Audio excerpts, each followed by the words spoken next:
Hello Mark, my name is Tina. My number is 15. I'm a sophomore at NCUE.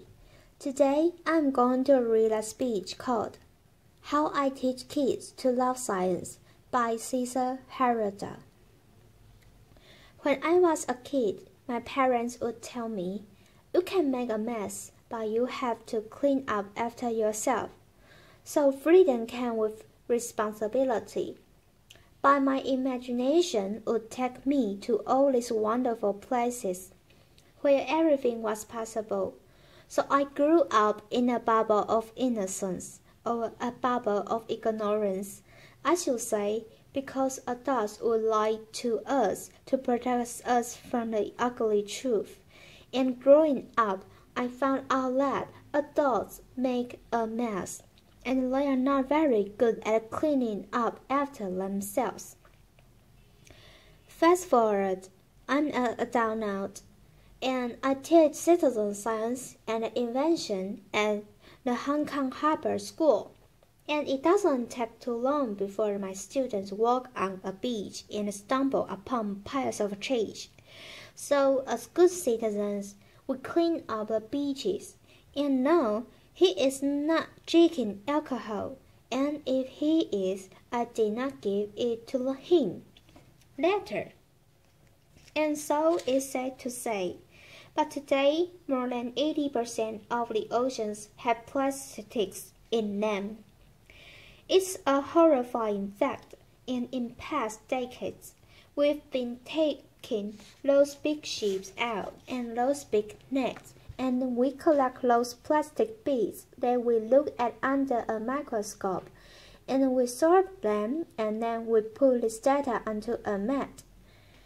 But that takes forever. It's very expensive, so it's quite risky to take those big boats up. So with my students, ages 6 to 15, we've been dreaming of inventing a better way.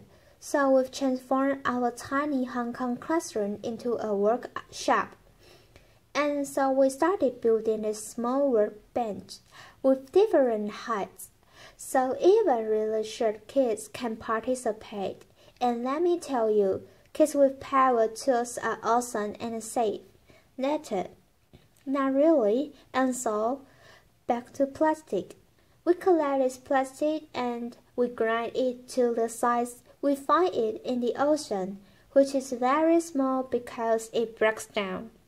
And so, this is how we work. I let the imaginations of my students run wild, and my job is to try to collect the best of each kid's idea and try to combine it into something that hopefully will work. And so we have agreed that instead of collecting plastic beads, we are going to collect only the data. So we are going to get an image of the plastic with a robot. So robots, kids, get very excited. And the next thing we do what we call rapid prototyping. We are so rapid at prototyping that the lunch is still in the lunchbox when we are hacking it later. And we hack table lamps and webcams into plumbing fixtures, and we assemble that into a floating robot that we will be slowly moving through the water and through the plastic that we have layered. And this is the image that we get in the robot. So we see the plastic pieces floating slowly through the sensor, and the computer on board will process this image and measure the size of each particle. So we have a rough estimate of how much plastic layer is in the water. So we documented this invention step by step on a website for inventors called Instructables, in a hope that somebody would make it even better. What was really cool about this project was that the students saw a local problem, and boom, they are trying to immediately address it.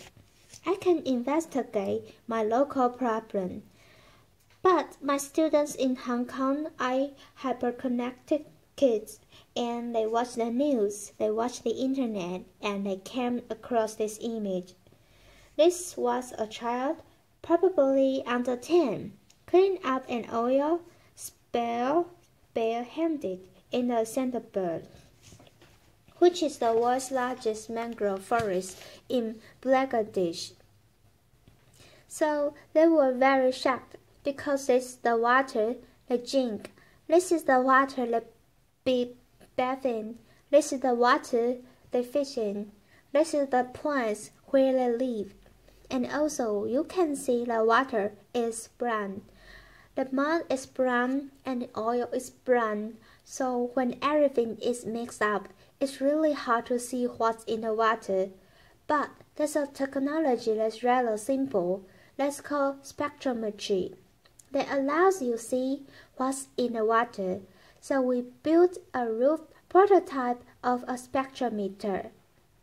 And you can shine light through different substances that produce different spectrums, so that can help you identify what's in the water. So we packed this prototype of a sensor and we shipped it into Bangladesh.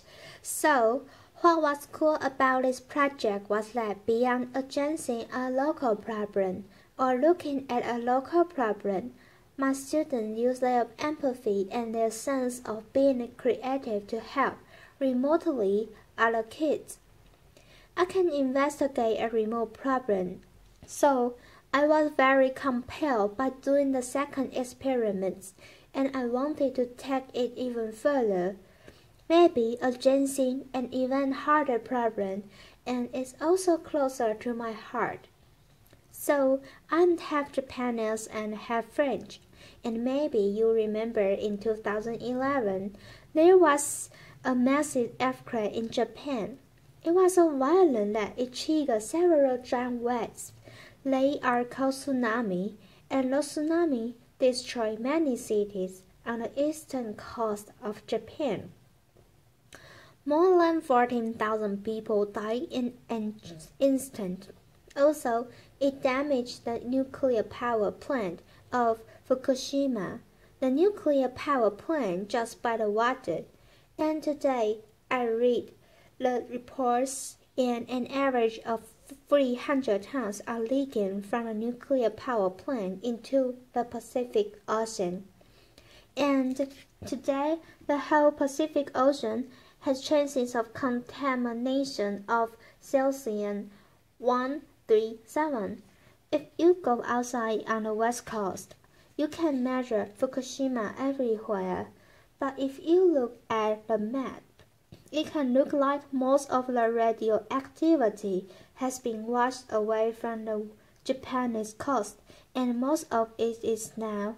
It looks like it is safe, it's blue. Well, reality is a bit more complicated than this. So, I've been going to Fukushima every year since the accident, and I measure independently and with our scientists on land, in the river, and this time we wanted to take the kids. So, of course, we didn't take the kids. The parents wouldn't allow that to happen. Later, but every night we would report to mission control different masks they are wearing. It could look like they didn't take the word seriously, but they really did, because they are going to have to live with radioactivity their whole life. And so what we did with them is that we discussed the data we collected that day and talk about where we should go next. Strategy, itinerary, etc. and to-do list. We built a very rough topographical map of the region around the nuclear power plant, and so we built the elevation map. We sprinkled pigments to represent real-time data for radioactivity, and we spread water to stimulate the rainfall. And with this, We could see that the radioactivity dust was washing from the top of the mountain into the river system and linking into the ocean, so it was a rough estimate.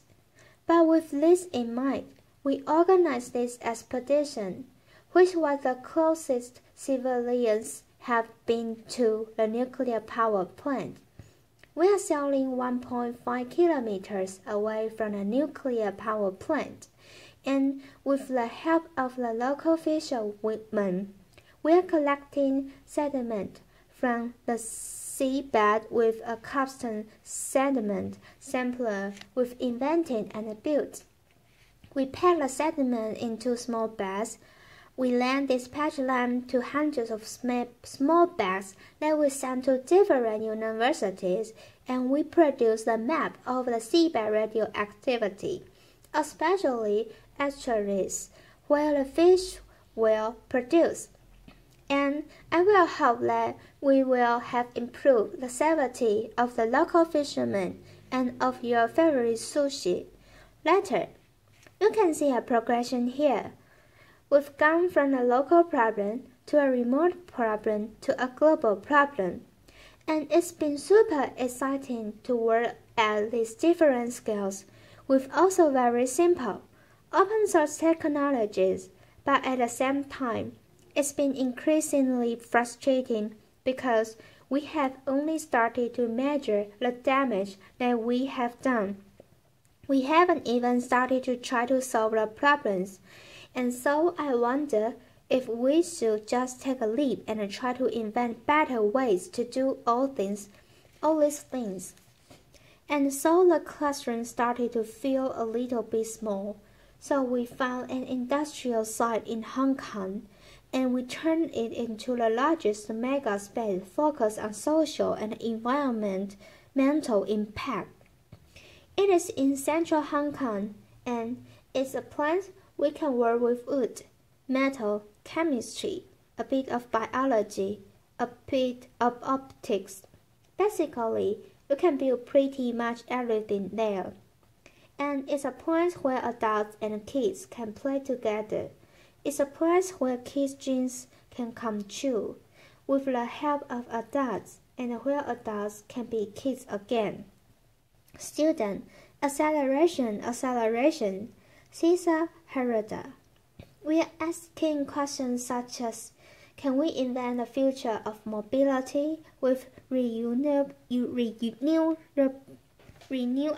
energy, for example, or can we help the mobility of the aging population by transforming very standard wheelchairs into cool electric vehicles? So, plastics, oil, and radioactivity are horrible legacies, but the very worst legacy that we can leave our children are lies. We can no longer afford to shield the kids from the ugly truth because we need their imagination to invent the solutions.